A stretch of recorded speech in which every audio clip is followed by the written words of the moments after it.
সকল ড্ৰিমছ অসমৰ নতুন ভিডিঅ'লৈ আপোনালোকক স্বাগতম জনাইছো। আজি ভিডিঅ'টোত আপোনালোকক লৈ আছো এখন বিশেষ নিৰ্দেশনা আৰু নিৰ্দেশনাখনৰ যোগে 3 ছেপ্টেম্বৰ তাৰিখে যি হলিডে ঘোষণা কৰা হৈছে, paid holiday.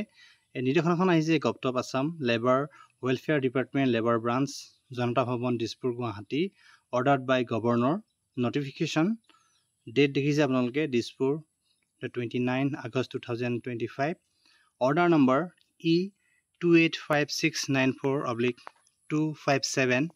The Governor of Assam is pleased to declare 3rd September 2025 as paid holiday on account of Karam Puja in tea plantation factories.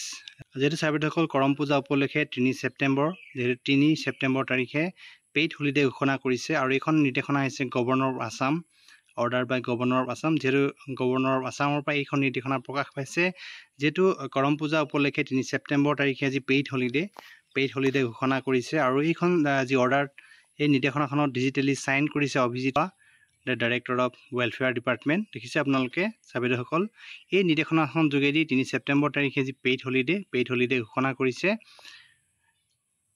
বিশেষকৈ এই যি টি গাৰ্ডেনসমূহত কৰ্মৰত যি লেবাৰসমূহৰ বাবে বন্ধ দিয়া নহয়, কিন্তু তেওঁলোকৰ বাবেও এই বন্ধ প্ৰযোজ্য হ'ব। তেওঁলোকৰ যি প্লেণ্টেশ্যন যি টি পাত ছিঙা আৰু যি ফেক্টৰীত যি কাম কৰা এই আটাইখিনি কাম যিহেতু 3 ছেপ্টেম্বৰ তাৰিখে বন্ধ থাকিব লাগিব আৰু এই নিৰ্দেশনাখনৰ যোগেদি স্পষ্টকৈ উল্লেখ কৰিছে যে 3 ছেপ্টেম্বৰ